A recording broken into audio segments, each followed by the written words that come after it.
ओम शांति। 20 जनवरी 1981 की अव्यक्त वाणी में अव्यक्त बाप दादा ने बताया है, मन बुद्धि संस्कार के अधिकारी ही वरदानी मूर्त। मन बुद्धि संस्कार के अधिकारी ही वरदानी मूर्त। आज वरदाता विधाता बाप अपने महादानी और वरदानी बच्चों को देख रहे हैं। वर्तमान समय महादानी का पाठ सभी यथाशक्ति बजा रहे हैं, लेकिन अब अंतिम समय समीप आते हुए विशेष वरदानी रूप का पाठ प्रैक्टिकल में बजाना पड़े। महादानी विशेष वाणी द्वारा सेवा करते हैं, लेकिन साथ में मनसा की परसेंटेज कम होती है। वाणी की परसेंटेज ज़्यादा और मनसा की उससे कम, और वरदानी रूप में वाणी कम और मनसा की परसेंटेज ज़्यादा होती है। अर्थात संकल्प द्वारा, शुभ भावना और कामना द्वारा थोड़े समय में ज़्यादा सेवा का प्रत्यक्ष फल देख सकते हो। वरदानी रूप द्वारा सेवा करने के लिए पहले स्वयं में शुद्ध संकल्प चाहिए। बाबा ने कहा, वरदानी रूप द्वारा सेवा करने के लिए पहले स्वयं में शुद्ध संकल्प चाहिए तथा अन्य संकल्पों को सेकंड में कंट्रोल करने का विशेष अभ्यास चाहिए। सारा दिन शुद्ध संकल्पों के सागर में लहराता रहे और जिस समय चाहे शुद्ध संकल्प के सागर के तले में जाकर साइलेंस स्वरूप हो जाए, अर्थात ब्रेक पावरफुल हो, संकल्प शक्ति अपने कंट्रोल में हो। साथ साथ आत्मा की और भी विशेष दो शक्तियाँ, बुद्धि और संस्कार, तीनों ही अपने अधिकार में हों। तीनों में से एक शक्ति के ऊपर भी अगर अधिकारी कम हैं, तो वरदानी स्वरूप की सेवा जितनी करनी चाहिए उतनी नहीं कर सकते। क्या कहा बाबा ने कि तीनों में से एक शक्ति के ऊपर भी अगर अधिकारी कम हैं, तो वरदानी स्वरूप की सेवा जितनी करनी चाहिए उतनी नहीं कर सकते। इस वर्ष में जितना ही महाकार्य, महायज्ञ का रचा है, उतना ही इस महायज्ञ में वरदानी का पार्ट भी विशेष बजाना है और साथ साथ आत्मा की तीनों शक्तियों के ऊपर संपूर्ण अधिकार की जो भी कमी हो उसको भी महायज्ञ में स्वाहा करना। जितना ही विशाल कार्य करना है, उतना ही इस विशाल कार्य के बाद स्वचिंतक, शुभ चिंतक, सर्वशक्तियों के मास्टर विधाता, श्रेष्ठ संकल्प द्वारा मास्टर वरदाता, सदा सागर के तले के अंदर अति मीठे शांत स्वरूप लाइट और माइट हाउस बन इसी स्वरूप की सेवा करना। जितना ही साधनों द्वारा सेवा की स्टेज पर आना है, उतना ही सिद्धि स्वरूप बन साइलेंस के स्वरूप की अनुभूति करनी है। सेवा के साधन भी बहुत अच्छे बनाए हैं।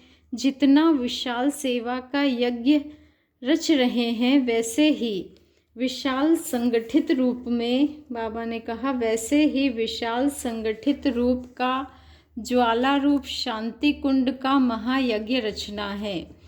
यह सेवा का यज्ञ है। विश्व की आत्माओं में वाणी द्वारा हल चलाना।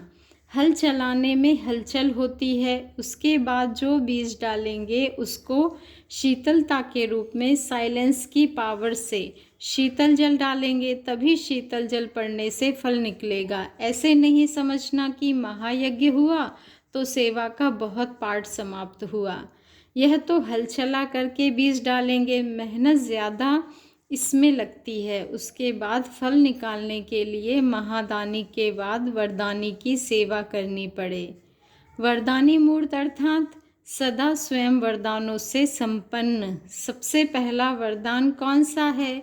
सभी को दिव्य जन्म मिलते ही पहला वरदान कौन सा मिला? वरदान अर्थात जिसमें मेहनत नहीं, सहज प्राप्ति हो जाए, वह वरदान क्या मिला? हर एक का अलग अलग वरदान है या एक ही है? सुनाने में तो अलग अलग अपना वरदान सुनाते हो ना। सभी का एक ही वरदान है, जो बिना मेहनत के, बिना सोचे समझे हुए बाप ने कैसी भी कमज़ोर आत्मा को, हिम्मतहीन आत्मा को अपना स्वीकार कर लिया। जो है, जैसा है, मेरा है। क्या कहा बाबा ने कि जो है जैसा है मेरा है।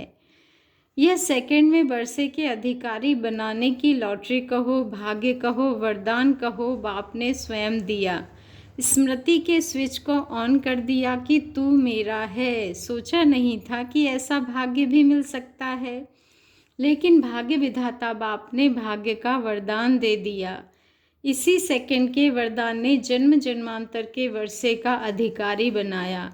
इस वरदान को स्मृति स्वरूप में लाना अर्थात वरदानी बनना।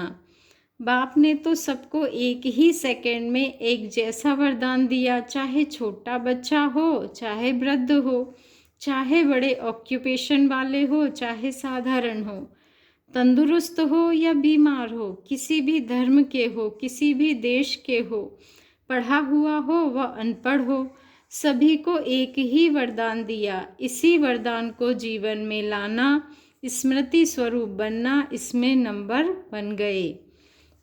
आगे बाबा ने कहा, कोई ने निरंतर बनाया, कोई ने कभी कभी का बनाया। इस अंतर के कारण 2 मालाएं बन गई। तो सदा वरदान के स्मृति स्वरूप रहे, जो सदा वरदान के स्मृति स्वरूप रहे, उनकी माला भी सदा सिमरी जाती है। और जिन्होंने वरदान को कभी कभी जीवन में लाया व स्मृति स्वरूप में लाया, उन्हों की माला भी कभी कभी सिमरी जाती है। वह वरदानी स्वरूप अर्थात इस पहले वरदान में सदा स्मृति स्वरूप रहे। जो स्वयं बाप का सदा बना हुआ होगा, वही औरों को भी बाप का सदा बना सकेगा। जो सदा बाप का बना हुआ होगा, वही औरों को भी बाप का सदा बना सकेगा। यह वरदान लेने में कोई मेहनत नहीं की, यह तो बाप ने स्वयं अपनाया। बाबा ने कहा, इस एक वरदान को ही सदा याद रखो तो मेहनत से छूट जाएंगे। वरदान को भूलते हो तो मेहनत करते रहो। अब वरदानी मूर्त द्वारा संकल्प शक्ति की सेवा करो। इस वर्ष स्वयं की शक्तियों द्वारा, स्वयं के गुणों द्वारा निर्बल आत्माओं को बाप के समीप लाओ।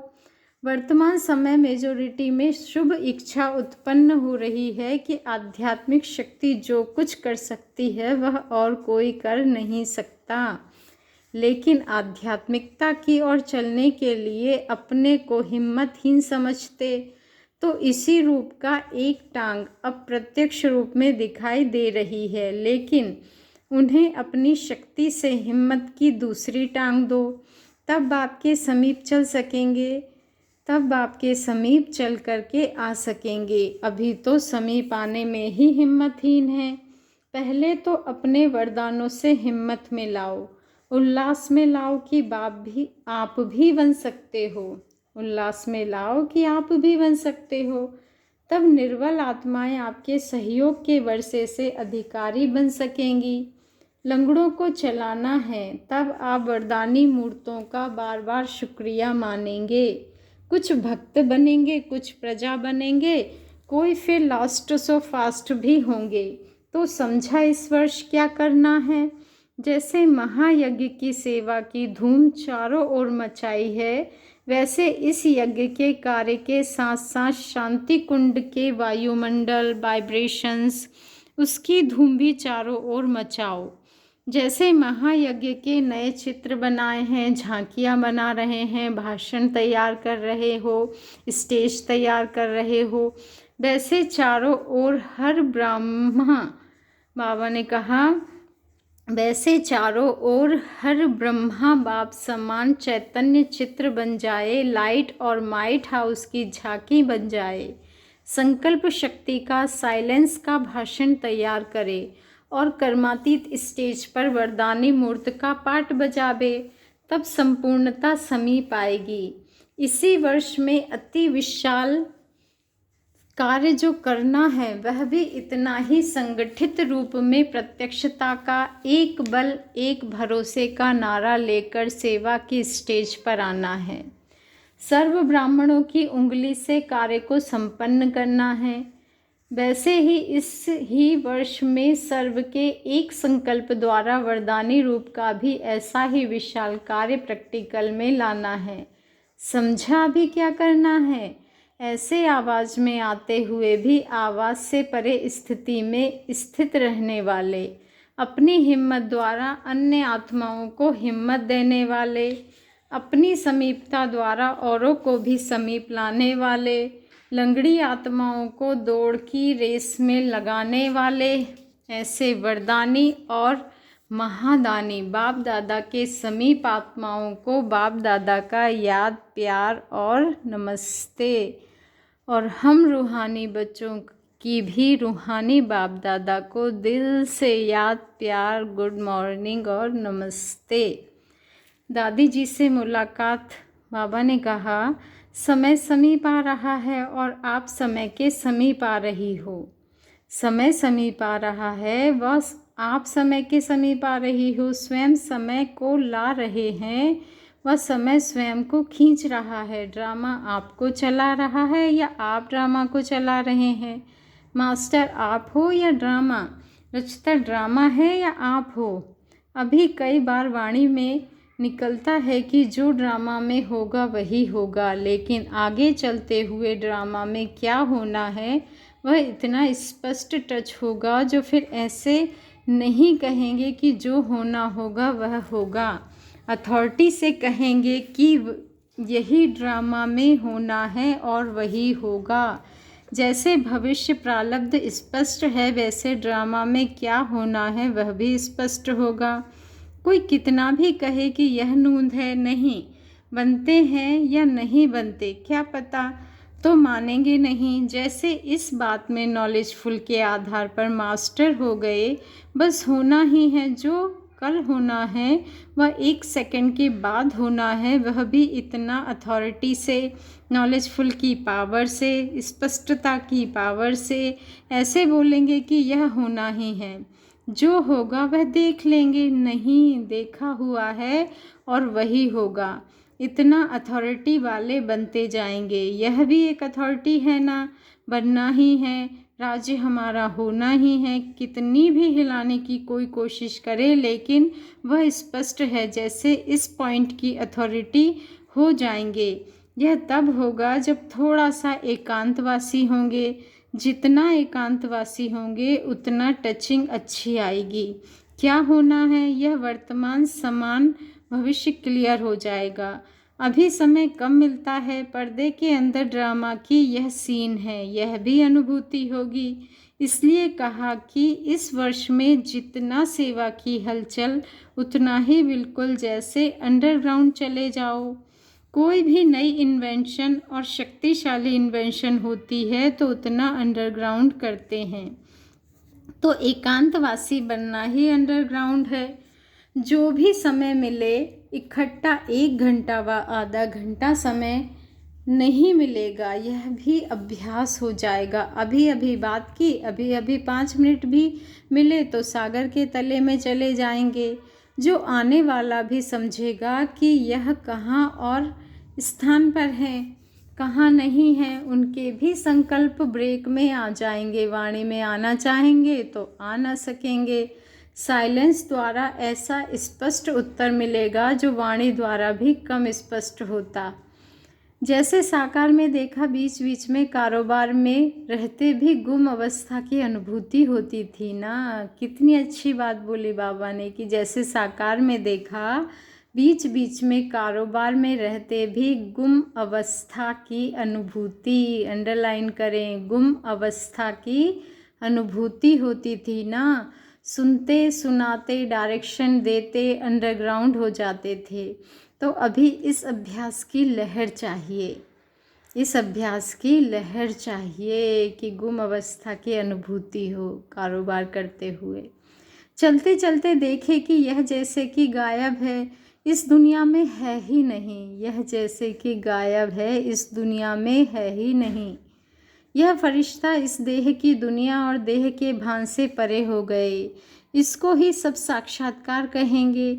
जो भी सामने आएगा वह इसी स्टेज में साक्षात्कार का अनुभव करेगा। जैसे शुरू में साक्षात्कार की लहर थी ना, उसी से ही आवाज़ फैलाना, चाहे जादू अथवा कुछ भी समझते थे, परंतु आवाज़ तो इससे हुआ ना।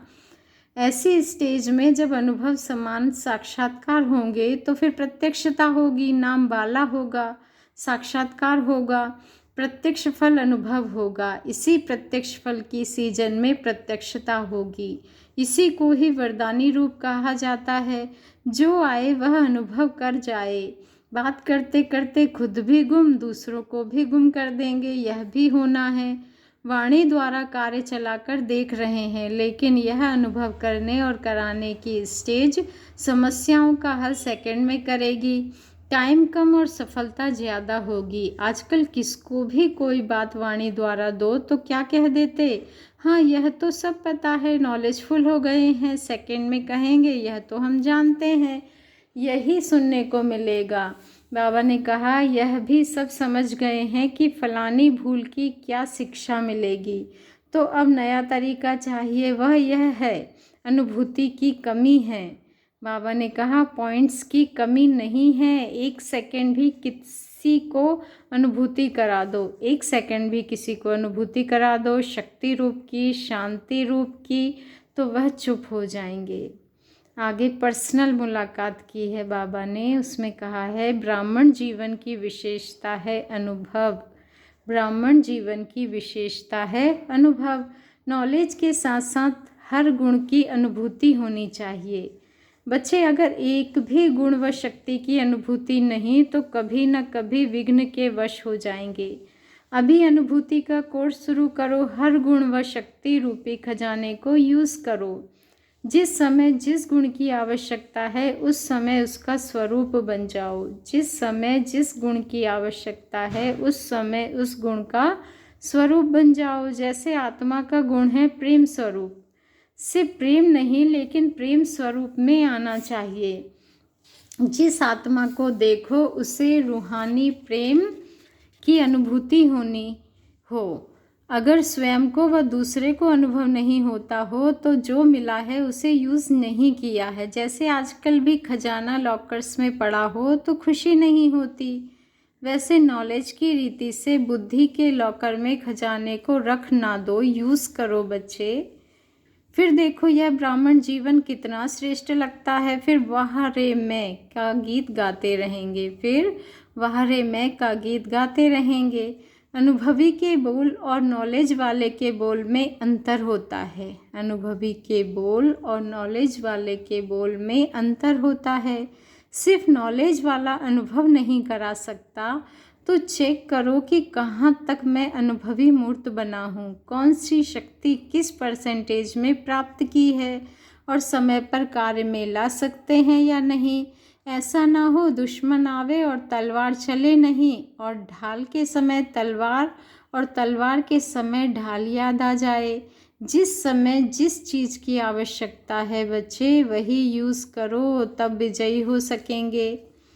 इस मुरली का सार है, फर्स्ट पॉइंट है, वरदानी रूप द्वारा सेवा करने के लिए पहले स्वयं में शुद्ध संकल्प चाहिए। संकल्प शक्ति कंट्रोल में हो, आत्मा की तीनों शक्तियाँ अधिकार में हो।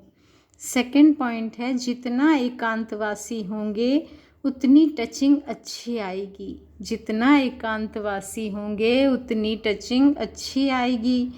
क्या होना है, वर्तमान समान भविष्य स्पष्ट दिखाई देगा।